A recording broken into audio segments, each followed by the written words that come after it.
because it's easier to take advantage of young people that have in you, especially if you come from certain areas and certain parts, and I just see your passion and your desire, push you to do this thing, and them know that and them use that against you. So we don't really have many protections in this industry for actual artists and some of the other people in the industry as well, managers. And I would love, if you ever have in my lifetime, to see something like that to protect all of us in this music industry. Definitely.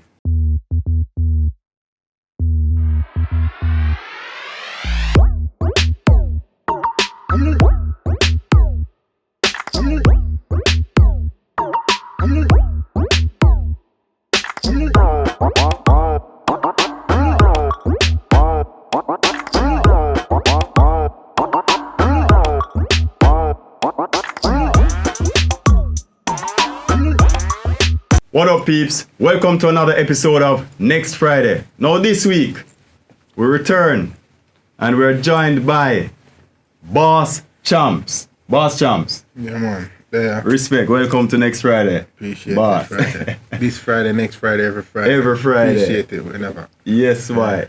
All right, so BossChamps, you know we just kicked off with the name. We have to ask you, how the name they come about? BossChamps. Well, you know, the name is an acronym, the boss part. So being original, spark success, BOSS. You know, so Being original. spark success. All right, spark success. You know, BOSS, get the most, nevertheless. You know, and then champs. That was a nickname I got at birth. You know, at the time I was born, you know, boxing was a big thing, so they thought I'd be some kind, and I had large hands, still do, broad shoulders, so them think I'd be some kind of champion athlete or something like that. Yeah. I did end up playing sports, but that's ultimately initially where the name came from my father that passed, so he named me Champs initially. So in Jamaica I was mostly known, you know, more time than Jamaica, whatever nickname we get at that stick. It stick. Yeah, so people call me Champs more than them call me actual name, so Champs, Jamaica, I go through my life as Champs. Yeah, man. But which sport did you play, though? So I migrated to America. High school, I ended up doing my high school years. Okay. I played American football. I figure. Yeah. But you get the story from when you're born at Jamaica. Yeah. Somebody said local sport, most American football. So, But initially, yeah, right. But as far as advancement in sports, it was American football. I did wrestling as well and boxing. Okay. So I mostly did physical sports, very physical, or aggressive sports, But doing football, American football, that's where I got like scholarship offers and stuff like that. My first interview was because I was like 14, 15 years old. They interviewed me after a game, I had. And then the second week, I had another good game. And then I was in the papers and stuff like that. So I've been used to having my name out there for one reason or another. Definitely. Well, so from the whole sporting arena to the world of entertainment and music, how did you find that how did that connection come about?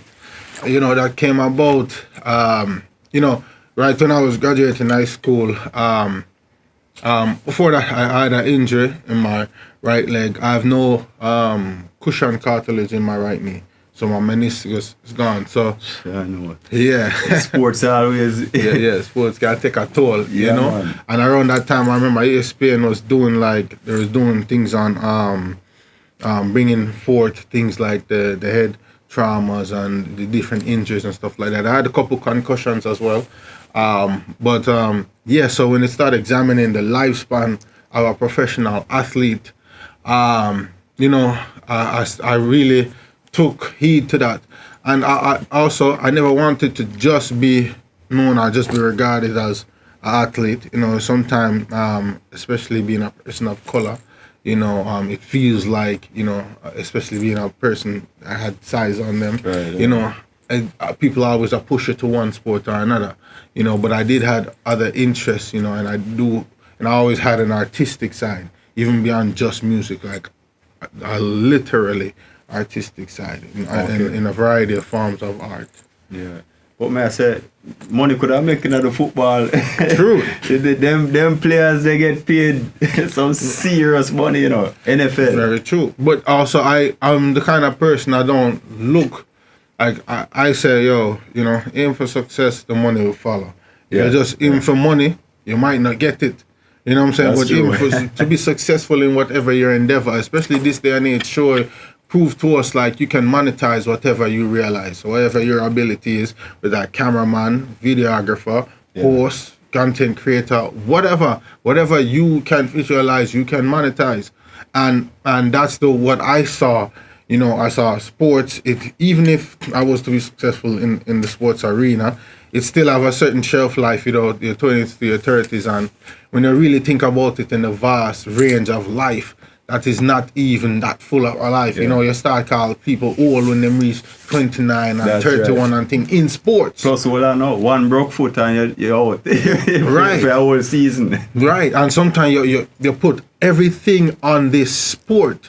Yeah. Like, so, you know, you're missing certain gatherings, you're missing certain things that as you grow, you're missing certain times in college or university, you're missing certain experiences because you're so, when you're performing on that level or on that stage, like the focus becomes very tunnel vision.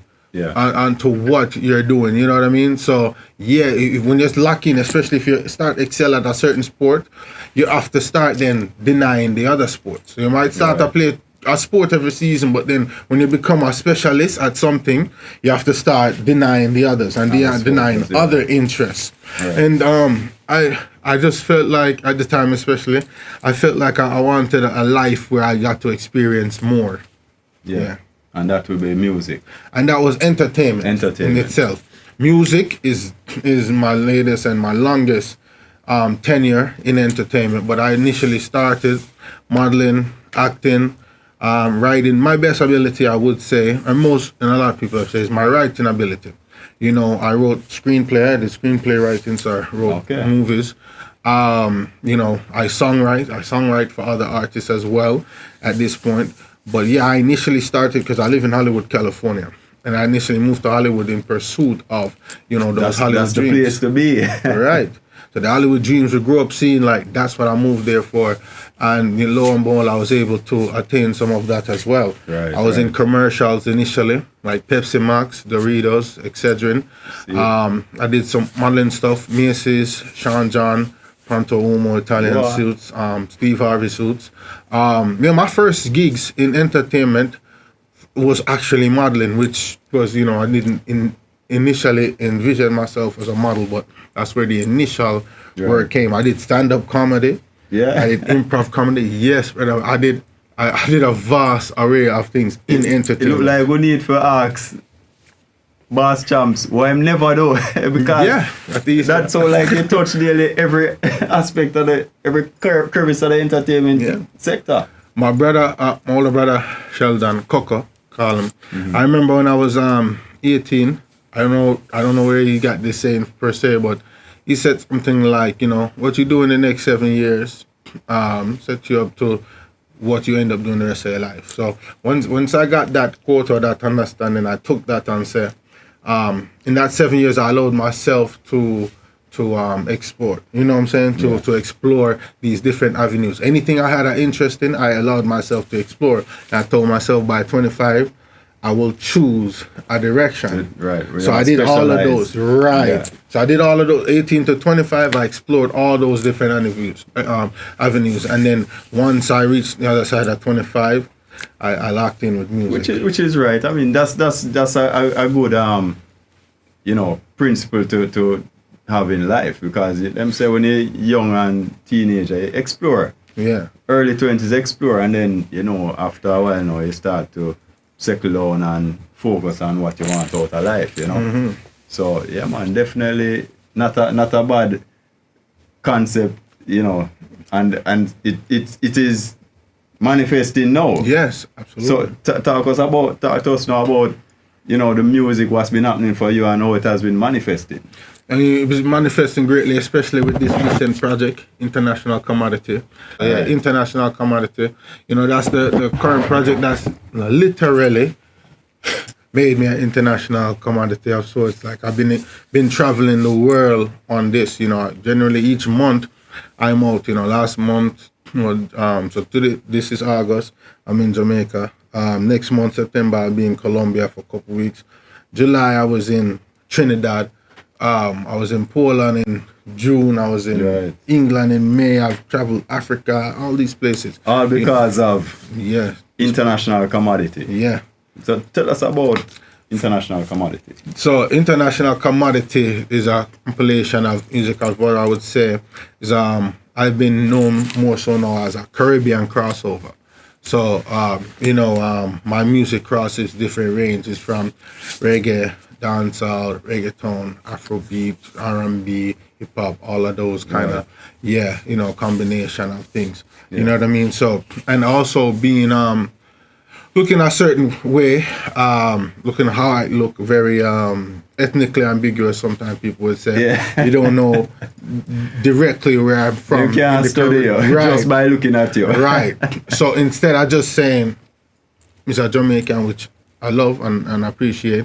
I'm a Caribbean because people throughout the Caribbean may look like me in different ways. Right. You know what I mean? So I carry that upon myself because people always try to assume I'm from these other islands without assuming I'm actually Jamaican. So I take some of that and utilize that. Okay, you think I'm Cuban, you think I'm Dominican, you think I'm, utilize that. You know what I'm saying? All right, regardless. Make that work in your favor. Right. So I carry the whole region is what I would say, And then the international part really, I had an agent at the time, no, a manager at the time.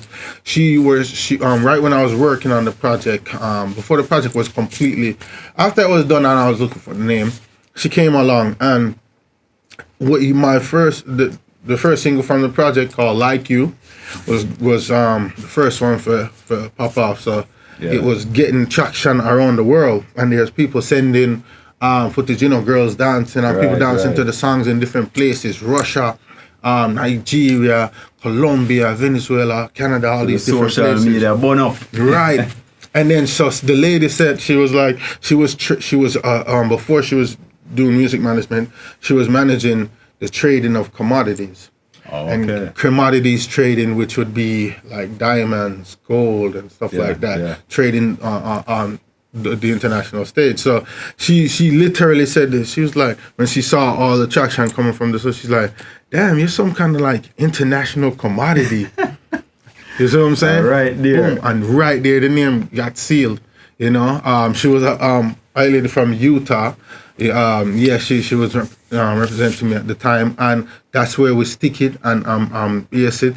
And then literally after that, maybe a month or two after that, those places started really becoming a reality for me for over the last 2 years. So I'm now, like I said, every month almost I'm in a different country. Right. Just off the international commodity. And I didn't travel as many countries until this project itself. So this project was released when? This project was released in last year, 2022. Okay. So I'm still releasing singles, still pushing different pieces of the project, especially a lot of the people I work with, including Mr. Mack here, is come from, a lineage in music and music history and experience and marketing and PR and all of that. So we nowadays a lot of things is just hurry up and do that. But a lot of the people I employ or work around come from that lineage of you push the thing over time, make this work, do this here, do that here, do that here, and do it properly, and do it over time. Yeah. So especially people say my kind of music and my kind of records have classic feels. So it's not like something you hear up and it can stand a test of time. Because when you hear it, it's new to you, new to them. Each country I go to, it's new to them, and it doesn't have a sound that evaporates because it's a sound that kind of sticks with people. So that's what I've been doing more so, is focusing on really, really pushing that product. Because every piece of art, is also a product. Like that camera is a product. Like this light is a product, Right. an item, a SKU, a barcode that scanned it and sold Definitely. it. You know, sometimes we don't really regard our projects as products, and that's what they are. So I'm making sure to get the most out of my product. Definitely. And I mean, even, just saying that, it sounds like sound advice to upcoming artists. Absolutely. Persons in the entertainment sector. What, sidebar a bit, what would you say is lacking in the industry nowadays? Not one to point out negatives, but to be optimistic towards the positive. Like I say, being optimistic sparks success. The thing is, I think people being able to really connect with what they're doing and the people ahead of them, like it become difficult at times, especially as the artist itself, to surround yourself with the right people or the right connections, right timing, and so many different directions you get pulled in. It's like, what I would say is, okay, here's a great anecdote to that, is coming from another form of entertainment, like with film. Right. You have Producers Guild. These are unions. So you have the Producers Guild, you have the Writers Guild, you have the Screen Actors Guild, you have the Directors Guild. These guilds are unions that help protect the artists in those fields. The director, so certain thing a director know, I need I get this for this and that. Certain things are it's already identified and already laid out what should happen. So an actor know if he shows up to set and I'm supposed to get a certain role and it's between a certain rate and between a certain amount of time and stuff like that, it have to go so. There's a problem. And then the guild, not just your brethren, maybe a manager with your cousin or whatever, not just somebody I got defend it. The guild itself. Yeah, the entire association. The association is there to protect you. Yeah. And to help reinforce what's happening. Even child labor. You can't have certain children under certain age acting or performing on stage beyond certain time. And they're there to protect those things. The thing in the music, we have no protection. Anything goes. We have no protections. And so that's why it's easy if it, we scam way, trick way, thief from way, rob way, harm way, physically, mentally, emotionally, financially, opportunistically, because we don't really have too many associations to fall back on to help protect us, especially when we're younger. Definitely. Especially, and that's why they like us more when we're young, because they don't. I'm unlike myself, that's very seasoned, you can tell. Even when we're young, I was still this season. Working on a $16 million film project as a producer. I was 22 years old. Yeah. So I was always wiser than my age. Now you were the average 22. No, I was not. I was not. But they know to capitalize on the youth and the ignorance of youth. Inexperience, the inexperience of it. That benefits them. That's why a lot of time as them get a certain age, them cycle them out and bring in a new group of young. You're right. Because it's easier to take advantage of young people that have especially if you come from certain areas and certain parts, and I just see your passion and your desire, push you to do this thing, and them know that and them use that against you. So we don't really have many protections in this industry for actual artists and some of the other people in the industry as well, managers. And I would love, if it ever happened in my lifetime, to see something like that, to protect all of us in this music industry. Definitely. Looking at your musical career and journey, what would you say are some of the highlights, like some of the moments that jump out at you? I mean, there must be a lot, but just what jumps out at you? It's a variety of things that have jumped out at me. And one of the things I've learned to do, especially, I can feel I learned this. I worked with a great acting coach at the time. And he worked with Will Smith, The Rock, the Wayans brothers, J-Lo, and all these people. He was also my acting coach as well. And one of the things he would say, never be bigger than the moment. Whatever the moment is, you live in that moment. So a project, an interview is not, I have a big interview tomorrow. No, I have an interview tomorrow. Right. It's not I have a big interview, I have a small interview. It's I have an interview. We don't have a big film or a small film. I have a film. You get what I'm saying? Yeah. Not I have a big song, so you approach everything even keel. Don't get too high or too low. You live in the moment, you exist in each moment. Also, you never know what the life of that thing can become. Definitely. So this little interview or this little platform could become something great or even supplant the thing that's currently greater than it. And knowing that, if you stay grounded. Yeah. So that is the one thing I would say to preface it. So keep that in mind, people. Definitely. Don't just, this is a little thing, this is a big thing. It's rubbish because time is the one thing that is the big equalizer. Yeah. But one of the greatest experiences I had was going to a motherland, going to Ghana, especially. I was in Gambia and some other countries too. But Ghana, yes. They show up at the airport and wrap me at the flag and they know that they celebrate me a certain way. And then even I perform, every time I perform out there, the love is so big and the crowds are so big. You know, one arena, I think, I forgot the name of the arena right now, but it was Stone Boy BIM concert. Yeah, and I think it was like 38,000 people. And you know, I started doing this song. You have highlights on that on your channel. And they're singing the song, just have a point the mic in the crowd and then I do the thing. And sometimes I didn't know to expect that experience. And then, you know, I go to a next show, I see this girl backstage. I've been waiting 3 hours just to see BossChamps. And, you know, these different things when, you know, I even somebody wrote me in a DM. He's from Tanzania, a country in Africa. Yeah. I haven't been to Tanzania yet, though. And the man, I said, oh, this song, Need Your Love, help him learn English. And the melody, I can read the message for you if I like. But that was interesting to me. I didn't, you know, to somebody I say, yo, your song, of all of the songs and of all of the people I make music, is what helped me learn English. Yeah. That is, you know, that is far-reaching. Like, I didn't expect things like that. You know, some of those impacts.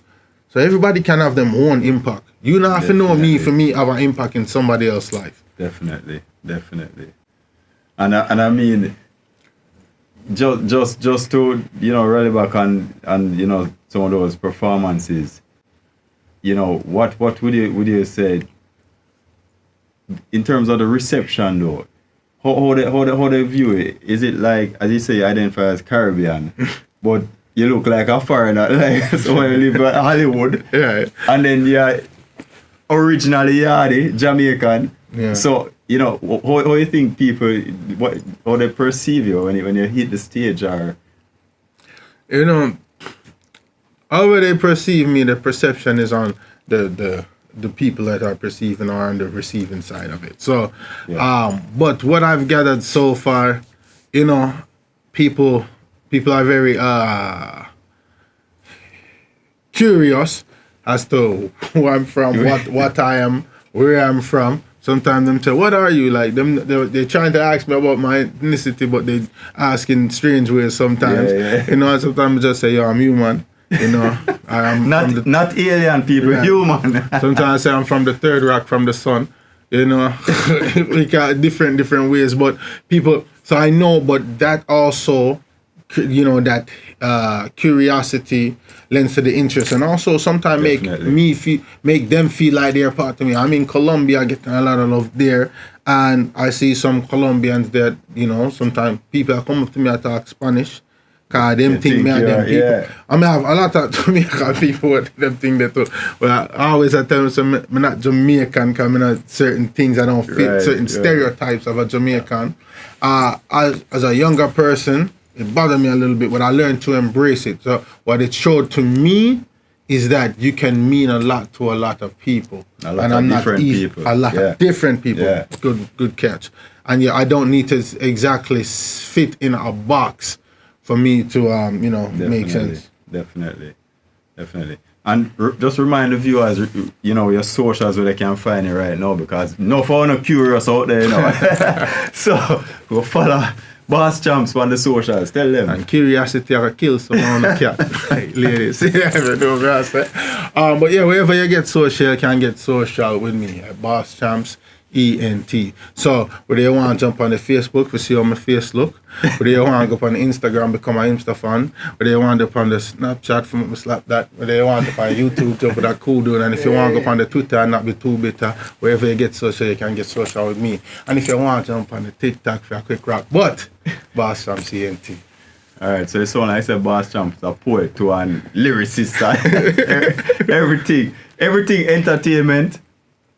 BossChamps obviously have it locked, you know. But since we're here for the musical part of the side of the thing, make the viewers them hear a piece of something now. Just give them a one line out of something. Let them hear a piece of something. Yeah. So if you don't know the one song right now really pushing Need Your Love. Come here girl, I need your love. Oh, take it slow, now no need for rush. Yeah. Take your time till you feel a rush. I need your love. Oh, yeah, oh. I need your love. Come on, Jamaica. I need your love. Oh. That's it. BossChamps. Yes, I. Anything you want to say to your fans out there, BossChamps, before we wrap up? Well, you know, as always, it's the international commodity, Hollywood celebrity. You know, the Caribbean Casanova with the girl them all over. The Caribbean crossover, bigger and bolder. You know, being original spark success. So make sure you get the most, nevertheless. Stay bossing. Plus! That's it, you heard it. So peeps, there you have it. Another interesting, very interesting episode of Next Friday. Now be sure to go and subscribe, share, like, you know, click the notification because you don't want to miss a beat. And remember, next Friday, every Friday, we out.